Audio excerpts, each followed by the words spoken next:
Tidak ada lagi kesempatan kelompok-kelompok ilegal untuk mengambil alih kendali timah kita. Timah untuk rakyat.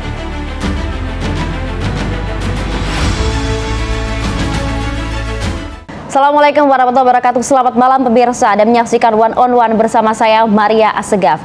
Kita tahu bersama bahwa saat ini pemerintahan dari Presiden Prabowo Subianto dan Wakil Presiden Gibran Rakabuming Raka sedang fokus betul untuk bagaimana bisa menghasilkan banyak pemasukan bagi negara, dan dampaknya terutama langsung bisa dirasakan bagi masyarakat. Salah satu sektor yang saat ini menjadi fokus utama bagi pemerintahan ini adalah sektor energi dan juga sumber daya mineral. Dan kita ingin melihat salah satu sektor yang cukup penting bahkan juga cukup strategis bagi Indonesia, yaitu adalah di bagian timah, salah satu mineral strategis bagi Indonesia. Kita ingin lihat sepak terjangnya sejauh ini seperti apa, dan juga kiprahnya serta manfaatnya, dampak langsung yang bisa dirasakan oleh masyarakat seperti apa. Langsung kami hadirkan di studio One on One malam hari ini. Sudah bersama saya saat ini ada Direktur Utama PT Timah Tbk, ada Bapak Restu Widiantoro. Selamat malam Bapak. Selamat malam. Terima kasih Bapak Dirut sudah hadir bersama kami malam hari ini, sudah menyempatkan waktunya Pak. Karena kita ingin menjawab juga banyak rasa penasaran publik begitu ya Pak tentang kiprah dari PT Timah ini. Karena kalau kita lihat banyak yang kemudian pemberitaan yang simpang siur juga bagaimana sebenarnya capaian dari PT Timah usai kemudian negara hadir membentuk satuan tugas, ada revitalisasi juga di sana. Tapi sebelum jauh ke sana, kami ingin tanya sebenarnya Pak Dirut, semenjak Bapak menjabat begitu ya, tiba di PT Timah sebagai Direktur Utama, pada saat itu Pak, apa sih yang sebenarnya Bapak temukan di lapangan, kondisi seperti apa pada saat itu? Iya, Mbak Maria, terima kasih. Ya, selamat malam. Ini kesempatan yang paling bagus untuk kami untuk menjelaskan. Betul, sejak tanggal 5 Mei tahun ini, kami mendapat tugas untuk bergabung ke PT Timah, bergabung dengan direksi-direksi Timah yang mendapat tugas untuk mengelola Timah. Yeah. Jadi pada saat kami masuk itu dua hal yang menjadi perhatian pemegang saham kami. Jadi Timah itu pemegang saham dimiliki oleh negara, jadi kepala negara memerintahkan dua hal. Jadi itu menjadi dasar dan patokan untuk kami melakukan tugas. Tata kelola pertimahan Indonesia harus diperbaiki. Diperbaiki untuk mencapai semaksimal mungkin kepentingan atau memberikan manfaat yang sebesar-besarnya untuk masyarakat, untuk Indonesia, untuk negara. Itu yang pertama. Dan yang kedua, jadi kedaulatan timah Indonesia harus direbut kembali. Jadi dulu timah Indonesia itu berjaya, menjadi salah satu tolok ukur untuk industri di dunia. Nah, sekarang harus kita kembalikan lagi. Jadi tata kelola dengan kejayaan kedaulatan timah harus direbut kembali. Yang selama ini mungkin direbut oleh orang lain yang tidak berhak. Tapi sekarang harus menjadi prioritas kita untuk kembali menjadi pangkuan Ibu Pertiwi. Ya, ini memang arahan pemerintah seperti itu ya Pak ya? Betul, sebagai pemegang saham tertinggi PT Timah. Jadi kita harus memperbaiki tata kelola dan harus kita mengembalikan kedaulatan timah Indonesia seperti masa-masa sebelumnya. Jadi bisa bermanfaat semaksimal mungkin untuk kesejahteraan masyarakat, untuk devisa negara Indonesia. Nilai serapan dalam negeri seperti apa Pak Restu? Jadi 93% itu dijual ke luar negeri. Jadi itu yang sangat tidak menguntungkan. Berarti hanya 7% yang diserap ke dalam negeri. Dan itu menunjukkan bahwa industri kita, hilirisasi kita masih harus ditingkatkan lagi. Jadi harus bisa naik signifikan di atas 7% tadi. Oke, Itu baik. yang menjadi target kita. Tapi begini Pak, kalau tadi Anda sampaikan kita harus memegang kedaulatan itu, merebut kedaulatan itu kembali. Tapi kan Indonesia kalau dalam hal timah, kita kan merupakan salah satu eksportir terbesar di dunia. Meskipun juga angka serapan domestiknya kan masih begitu kecil Pak. Kalau Anda melihat saat ini sebenarnya apa sih yang terjadi Pak? Ya, kalau boleh kami laporkan, jadi kita salah satu eksportir timah terbesar dunia. Terbesar. Jadi ada 2 atau 3 negara yang berebut posisi. Setiap tahun kadang-kadang berubah terus. Tetapi Indonesia selalu pada posisi 1, 2 atau yang ketiga. Terus begitu. Setiap tahun bergeser sedikit. Tapi intinya Indonesia eksportir yang terbesar dari 3 negara ini. Tapi betul 93% diekspor keluar. Jadi hanya 7% yang diserap oleh pasar Indonesia, pasar dalam negeri. Itu indikasi bahwa hingga saat ini industri pertimahan kita, termasuk industri turunan-turunannya itu masih harus ditingkatkan lagi. Ya, karena kalau pengekspor terbesar tetapi industrinya sangat kecil, Ya. berarti nilai tambahnya itu yang masih harus ditingkatkan.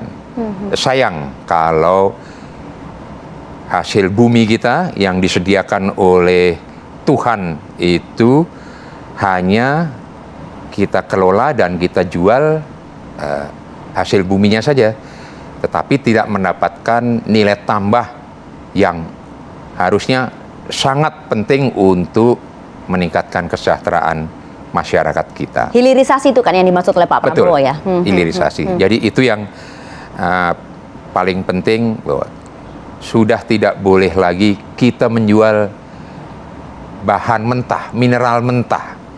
Itu sangat tidak diizinkan karena sayang kekayaan seperti itu tapi tidak memberikan nilai manfaat yang diharapkan, yang harusnya jauh lebih besar dari adanya hasil tambang itu sendiri. Iya, Pak Restu, tapi realisasi tahunannya seperti apa? Kalau kemudian kita ingin melihat peluang pasar Indonesia dalam hal timah di global seperti apa gitu?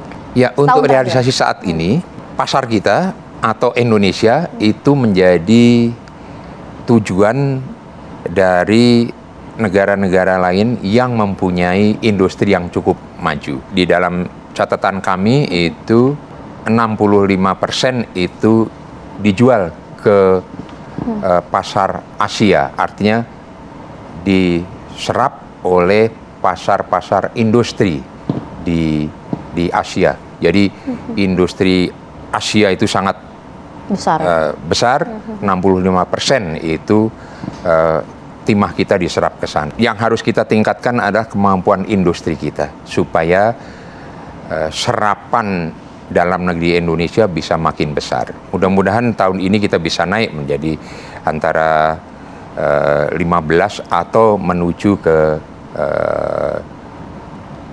20%. Kami juga boleh bacakan begitu ya, kami menemukan juga informasi bahwa Indonesia kan dipandang sebagai hal yang krusial juga sebagai stabilitas harga dan juga pasokan global Bapak dalam hal timah ini. Kalau Anda melihat sebenarnya secara global seperti apa? Kalau secara global itu untuk 4 besar di dunia, 1 Indonesia, kedua Peru, yang ketiga Bolivia, dan keempat Cina. Oke, Indonesia berada di peringkat pertama gitu kan? Ya, tadi yang saya sampaikan antara 1 atau 2 kan selalu berganti-gantian gitu ya Pak. Oke, paling tidak berada di posisi teratas. Tapi kalau masyarakat kita begitu ya Pak Restu ya, maunya kan apa dampaknya untuk kita? Apa sih bisa dirasakan oleh masyarakat gitu? Paling tidak Pak, kalau kita ingin tahu sebenarnya ya dari hasil capaian bahkan keuntungan yang didapat oleh PT Timah ini terhadap pendapatan negara, dampaknya seperti apa? Nah, kita ingin tahu hal ini Pak agar gak jadi omon-omon gitu ya Pak. Kita ingin tahu capaiannya seperti apa, tapi ditahan dulu, kita jawab usai jeda. Sesaat lagi kami akan kembali untuk Anda di One on One.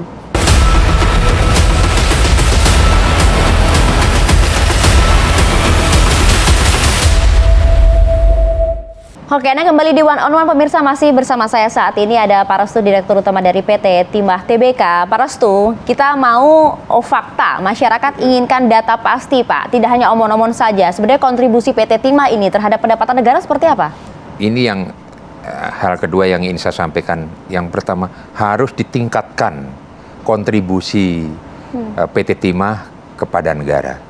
Di data kami memang 3 tahun terakhir ini, jadi yang pertama tahun 2023, itu PT Timah bisa memberikan kontribusi kepada negara sejumlah 700 miliar rupiah. Wow. Jadi 700 miliar rupiah itu merupakan hasil dari PT Timah, pembayaran pajak oleh PT Timah, kemudian royalti, iuran-iuran yang lainnya maupun penerimaan lain dari negara. Itu 700 miliar disetor kepada negara oleh PT Timah tahun 2023. 2024 sayangnya turun lagi. Jadi tadi karena tata kelola kita belum bagus, kemudian banyak timah kita yang dibajak keluar, akhirnya tahun 2024 hanya 400 miliar. Harusnya kita bisa jauh lebih besar dari itu. Nah, alhamdulillah sampai dengan akhir tahun 2025 kemarin, ini walaupun belum audited ya, karena nanti baru Maret atau April yang sudah pasti, yang sudah audited. Tapi akhir tahun 2025 kemarin, PT Timah bisa membukukan 1,2. Alhamdulillah meningkat, walaupun harusnya bisa lebih banyak lagi. Jadi 1,2 triliun itu sumbangan untuk tahun ini. Tapi kami di PT Timah mentargetkan harus 2 atau 3 kali lipat itu, karena potensinya sangat besar. Potensinya sangat besar. Memalukan negara kita kalau perusahaan sebesar ini hanya bisa menyumbang sedikit untuk negara. Itu kewajiban kami. Oke, karena mungkin Anda dan juga tim pemerintah juga menyadari ya bahwa memang timah ini merupakan salah satu mineral yang cukup strategis bagi Indonesia.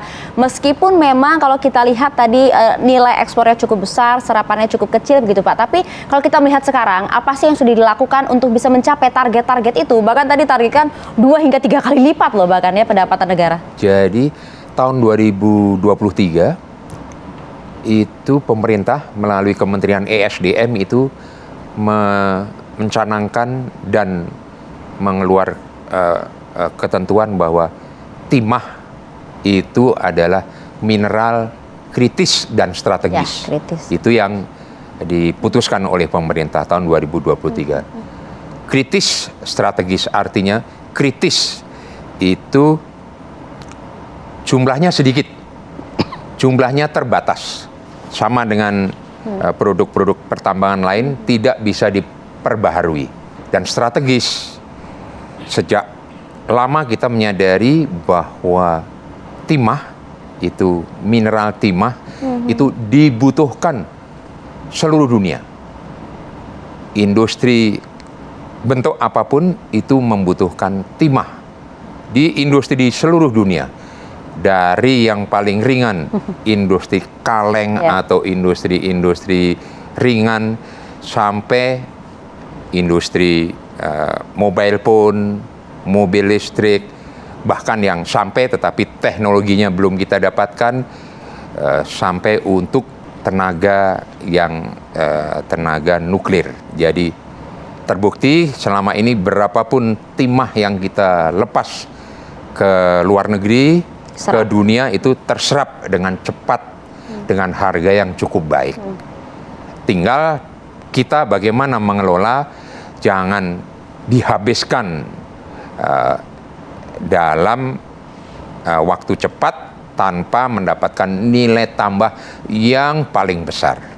Itu yang menjadi target PR kami di PT Timah. Iya, karena kan juga selaras ya dengan asta-cita Presiden yang menyatakan bahwa harus melanjutkan hilirisasi, kemudian juga industrialisasi begitu ya Pak, agar bisa memberikan nilai tambah itu tadi. Karena tadi Anda sampaikan peluangnya begitu besar, bahkan kita ekspor berapa banyak pun juga akan langsung diserap gitu. Tapi apa yang dilakukan oleh PT Timah dalam hal hilirisasi ini? Kami ingin tahu buktinya Pak.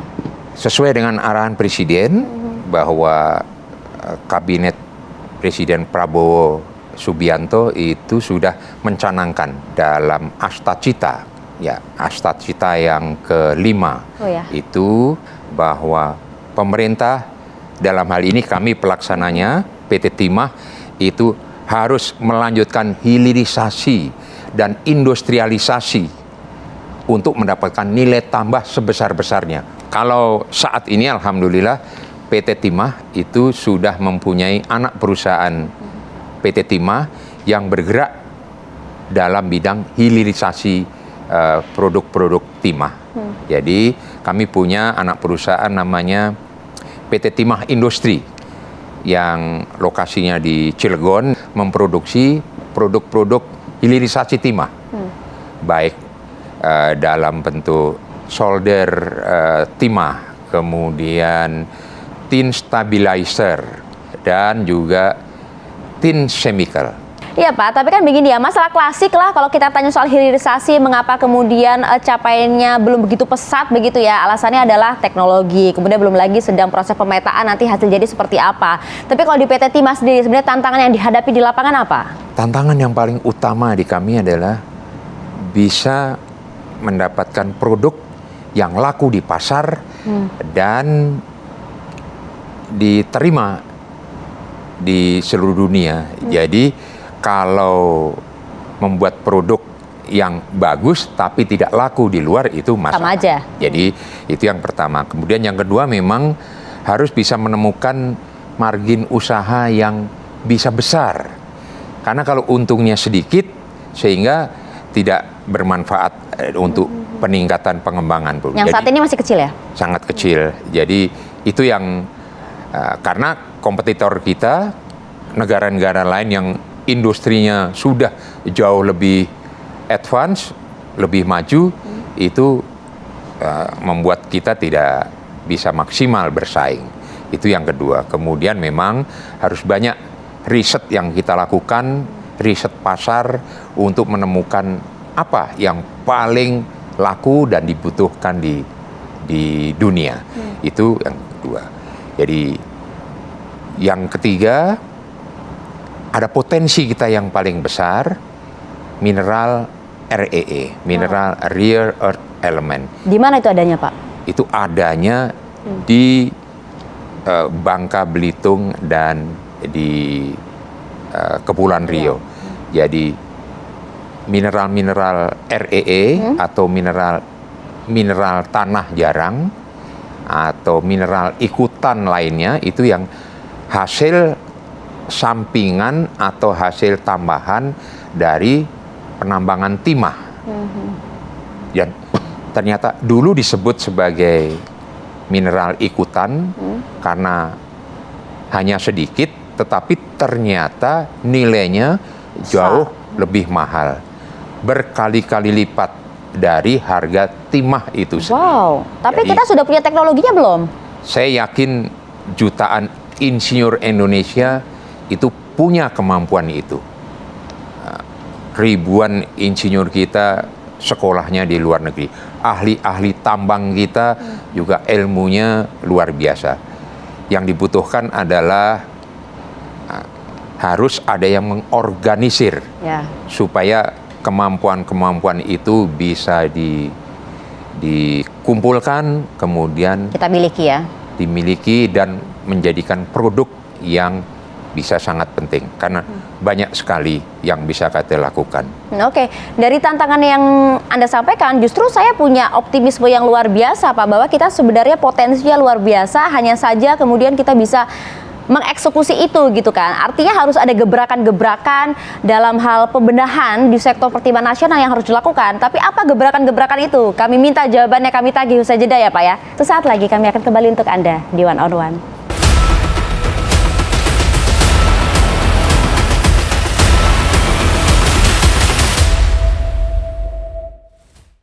Oke pemirsa, ada kembali bersama kami di One on One. Pemirsa, dan masih setia bersama kita juga ada Pak Restu di sini. Pak Restu, kita ingat betul bahwa apa yang disampaikan oleh Presiden Prabowo berkali-kali beliau getol betul begitu ya. Kesel yang kalau misalnya dengar yang namanya mafia, beliau selalu sampaikan memberantas mafia yang ada di tanah air, tak ragu-ragu siapapun mereka dibabat habis, termasuk dalam sektor ESDM. Makanya dari itu kan kemudian ada Satgas yang dibentuk, kemudian memerintahkan penertiban tambang-tambang ilegal gitu ya. Kalau di PT Timah sendiri sebenarnya pembenahan apa yang dilakukan, gebrakan apa yang dilakukan saat ini, Pak? Yang pertama kali adalah harus menertibkan. Jadi yang selama ini, yang tadi awal saya singgung, PT Timah, Pertimahan Indonesia itu dikendalikan atau dikuasai oleh pihak-pihak yang tidak seharusnya mengelola. Jadi sejak kami menyadari itu, kemudian kami laporkan kepada pemegang saham kami, pemerintah setuju untuk melakukan penertiban. Jadi pemerintah melakukan atau mengaktifkan sebuah satgas, namanya Satgas Trisakti. Jadi Satgas Trisakti dibentuk dengan tugas untuk mengamankan semua wilayah IUP PT Timah yang seluas Bangka, Belitung, dan Kepulauan Riau.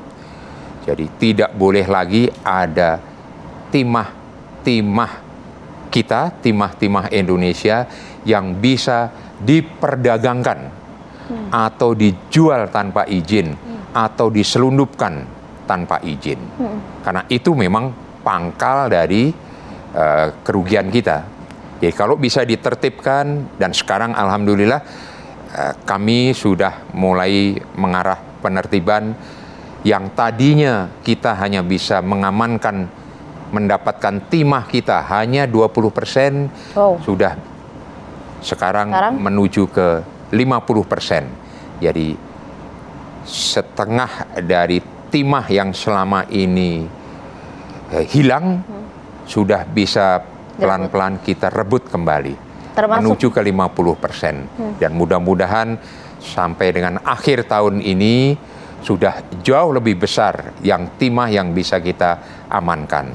Jadi kembali ke pangkuan Ibu Pertiwi. Satgas kita itu terdiri dari Satgas gabungan TNI, Polri, kemudian pemerintah daerah, kejaksaan, dan sebagainya yang bersama-sama berbahu-membahu untuk mengamankan dan melindungi timah kita. Insya Allah ke depan tidak ada lagi kesempatan kelompok-kelompok ilegal untuk mengambil alih kendali timah kita. Yang berarti siapapun itu, Pak? Siapapun.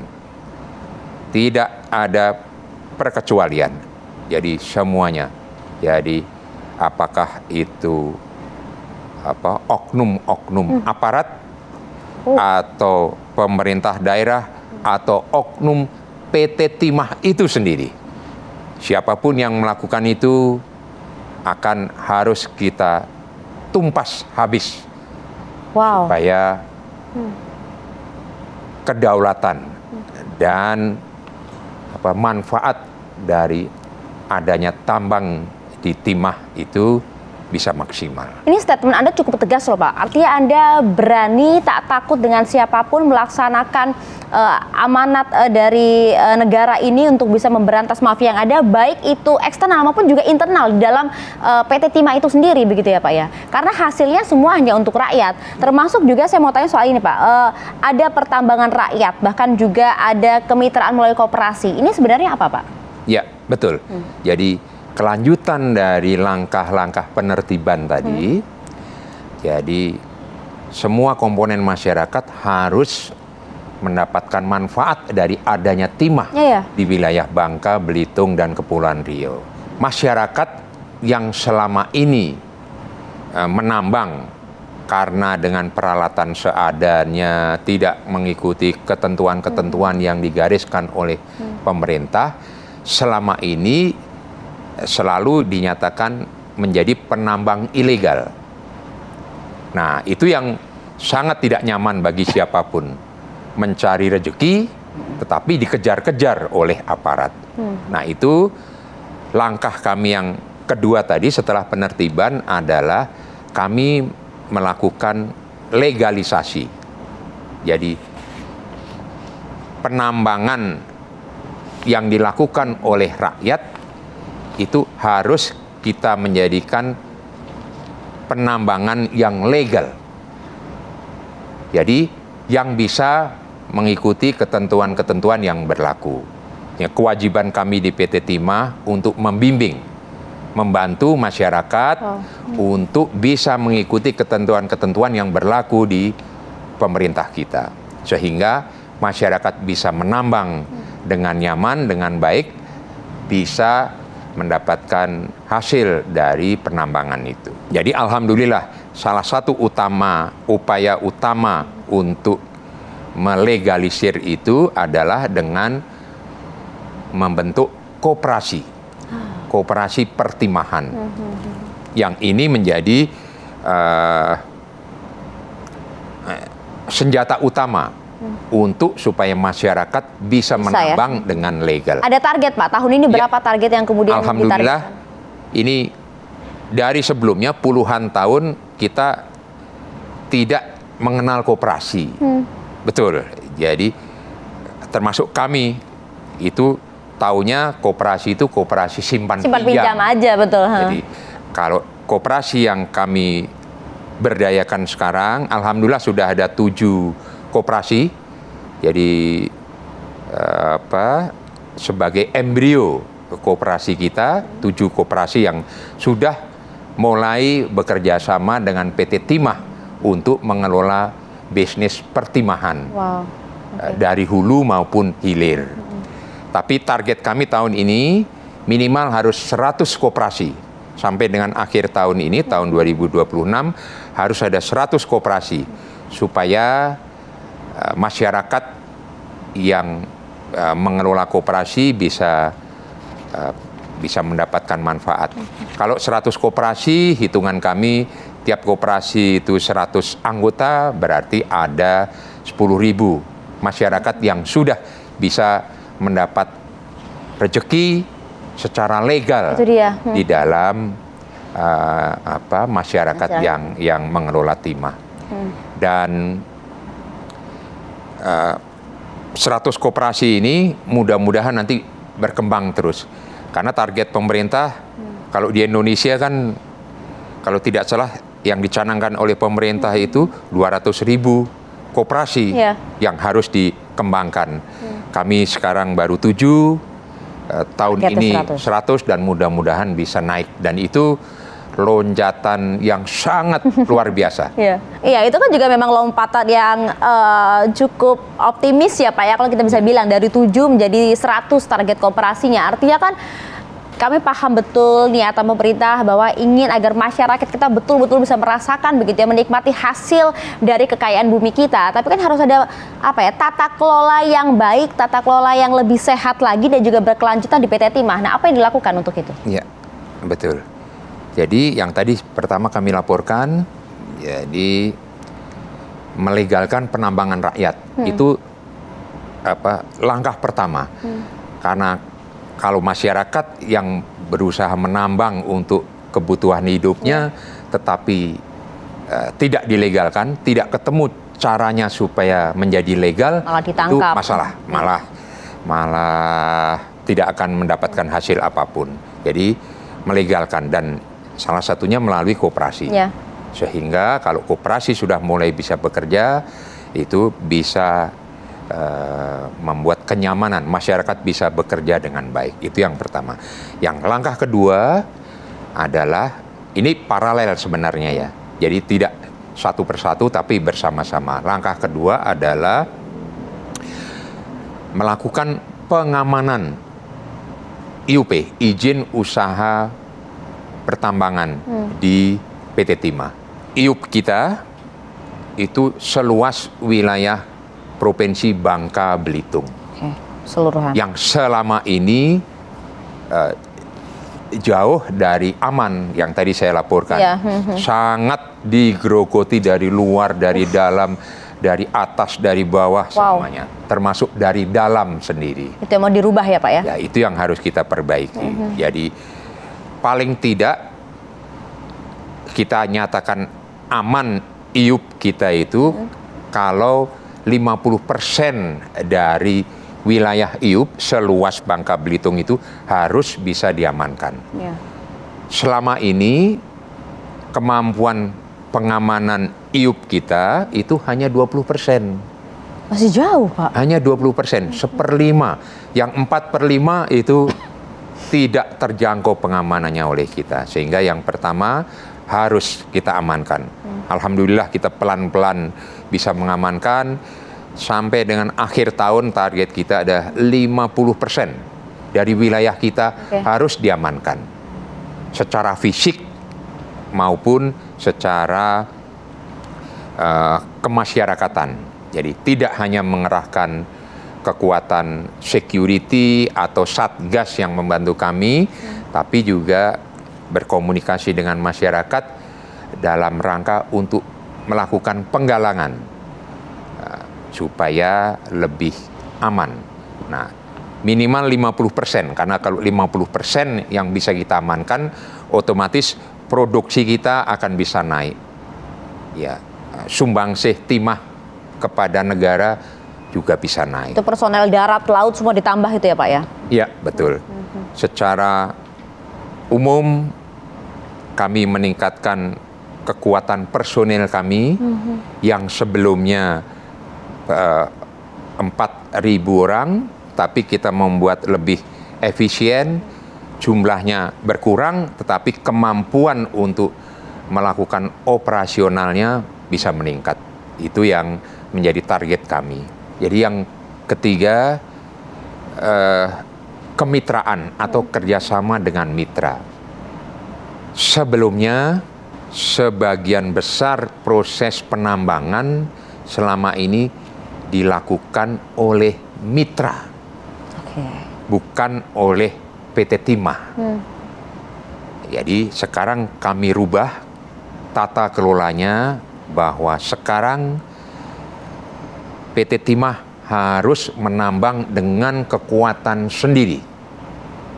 Jadi tadi 4.000 karyawan PT Timah itu harus bekerja keras bahu-membahu untuk bisa menambang di wilayah izin usaha pertambangan kita sendiri. Kita diberi IUP oleh pemerintah, harus kita berdayakan maksimal. Hal-hal atau bagian-bagian yang belum bisa kita lakukan maksimal, baru kita lakukan kerjasama dengan mitra. Jadi mitra sebagai pembantu dalam proses penambangan. Dengan demikian kita akan bisa meningkatkan produksi kita, termasuk hasil atau devisa yang kita dapatkan.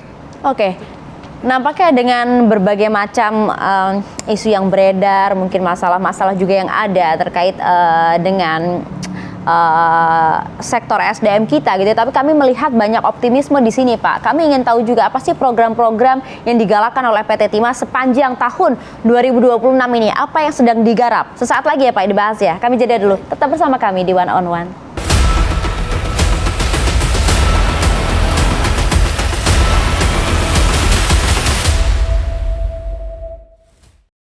Terima kasih pemirsa, Anda masih bersama kami di One on One. Pak Restu, Direktur Utama PT Timah Tbk, kami ingin tanyakan juga apa sebenarnya optimisme ke depan sepanjang tahun 2026 ini, karena kita juga ingin lihat ya apa program-program yang digalakkan oleh PT Timah untuk bisa mencapai target-target tadi, agar lagi-lagi Pak, nggak cuma omon-omon aja gitu ya. Kita ingin lihat sepanjang tahun ini apa yang kemudian diproyeksikan oleh PT Timah Tbk. Jadi tadi kita sudah bercerita tentang bagaimana proses penambangannya. Tapi proses penambangan timah yang ada di Indonesia ini selalu dimulai dengan kegiatan eksplorasi. Jadi tadi kami laporkan bahwa tahun ini target kami harus bisa menambang 30.000 ton minimal.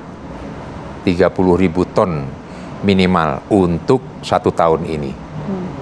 Minimal, jadi artinya pemerintah juga selalu memonitor untuk meningkatkan produksi lebih dari 30. Harapannya liftingnya tinggi ya Pak ya, tapi minimal segitu, oke. Dengan cara itu, yang pertama harus kita dapatkan cadangan-cadangan timahnya. Itu yang pertama, karena tidak akan bisa kita lakukan step-step berikutnya selama kita belum melakukan eksplorasi. Dan setelah eksplorasi mencapai 30.000 itu baru kita menambang. Dan penambangan yang sekarang kita lakukan, yang tadi kami laporkan, PT Timah menambang dengan kekuatan sendiri, dibantu oleh mitra-mitra yang lain. Sehingga PT Timah harus meningkatkan kemampuannya, kemampuan alat, kemampuan teknologi untuk bisa menambang mencapai target itu. Ya, selama ini contohnya yang di laut kami mengelola menggunakan kapal-kapal isap kita yang laddernya atau kemampuan jangkauan untuk mencapai ke laut itu rata-rata sampai dengan 40-50 meter ke dalam laut untuk mendapatkan biji timah. Langkah ini harus kita perbaiki dengan meningkatkan teknologi dan penggunaan peralatan yang paling maju untuk bisa mendapatkan biji timah yang jauh lebih banyak, termasuk untuk mendapatkan mineral-mineral ikutannya. Itu yang menjadi target kami untuk tahun ini. Kemudian yang kedua, kami harus menambang di darat, di laut, yang memang selama ini belum kita maksimalkan. Itu yang kedua. Jadi kesiapan untuk PT Timah menambang dengan teknologi yang maju itu yang akan menentukan bisa tercapai atau tidak 30.000 ton plus itu. Kemudian penambangan darat yang effortnya, upayanya harus lebih sesuai dengan ketentuan lingkungan, tidak merusak alam dan sebagainya, harus kami perbaiki, harus kami maksimalkan. Tidak boleh lagi menambang hanya diambil timahnya, setelah itu ditinggal pergi. Itu tidak bertanggung jawab dan itu melanggar hukum. Itu yang menjadi kewajiban kami. Kemudian kami juga secara langsung untuk penambangan di laut menambah kapal-kapal isap, termasuk ponton-ponton isap,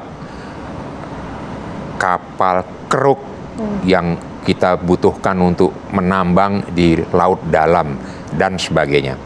Kemudian yang terakhir yang ingin kami laporkan bahwa yang dulu belum dimulai, tahun ini harus dimulai, bahwa PT Timah menambang REE, mineral-mineral ikutan yang tadi sudah saya laporkan.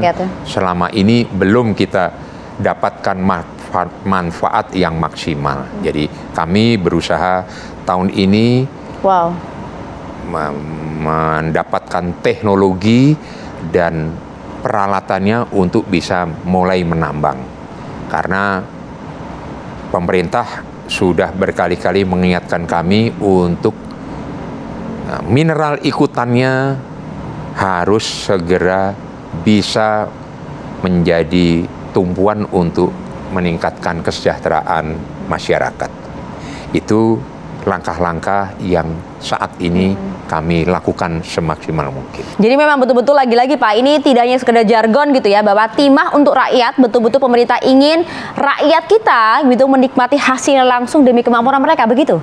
Iya, betul Mbak Maria. Jadi kami di PT Timah ini sudah sepakat keseluruhannya bahwa seluruh komponen PT Timah harus berbau-membau dengan komponen masyarakat yang lain, dengan pemerintah daerah, dengan masyarakat, penambang,